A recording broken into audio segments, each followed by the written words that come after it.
Ụmụnne m ndị Igbo, ike gwụrụ na nke ikpeazụ a. Ndị be anyị sị na okenye ama nọ n'ụlọ ma ewu amụọ n'ọbịrị. Akọwana anya tie ya ka mkpu.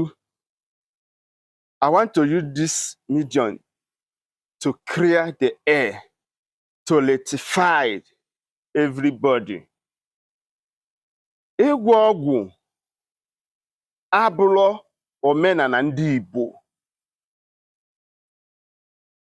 Ịgwọ ọgwụ dịwagara onwe ya iche na omenala na ọdịnala ndị, the culture and the tradition of the particular race.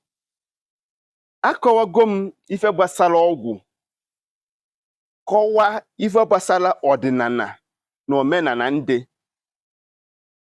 iji wee maatụ. Ịnụ nwanyị bụ omenala ka ọ bụ n'ala Igbo.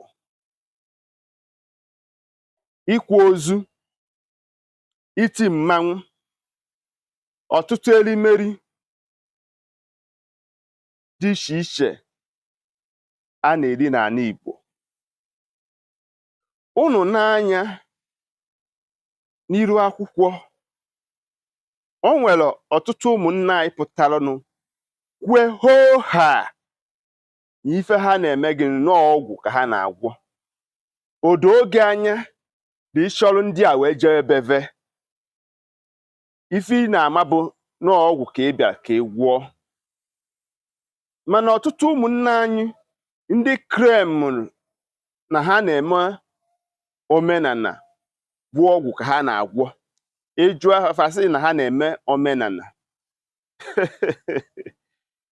Nke dị ka ibe ya, nke ndị ụka na-aghọtafe.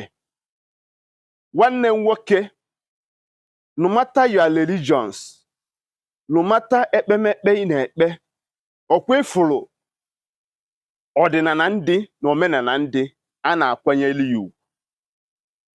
Ịwa ọjị n'ala Igbo o omenala, ịka nzu maọbụ ịma nzu.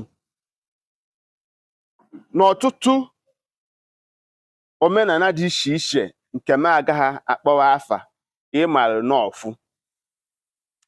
Nwanne m nwoke, ọ bụrụ na ịfụrụ mmadụ ka ọ na-eme ọdịnala maọbụ omenala maka okwenyeghị n'ihe ikwere, ikekwo isizie na onye amara Chukwu. Ụkọchukwu nwere ike ịbịa na be mmadụ,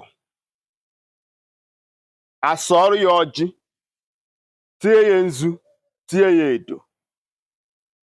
Ọ bụ ezi nnabata. Mana ọtụtụ ndị mmadụ amaghị ya bụ ife.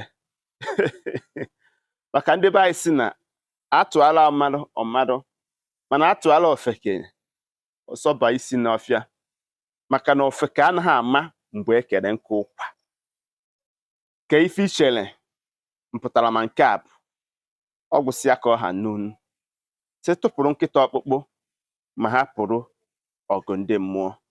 Ọ bụrụ mbọsị mbụ ka ị na-afụ m, nnọọ sonyere m ma tụsara m ozi a. Gaa na my 2 page ka ị were anya gị mee gịnị, gbara onwe gị ife nkiri. Aka m bụ onye nke gị bụ Maazi-UC. Ụmụnne m ndị Igbo, emesịanụ.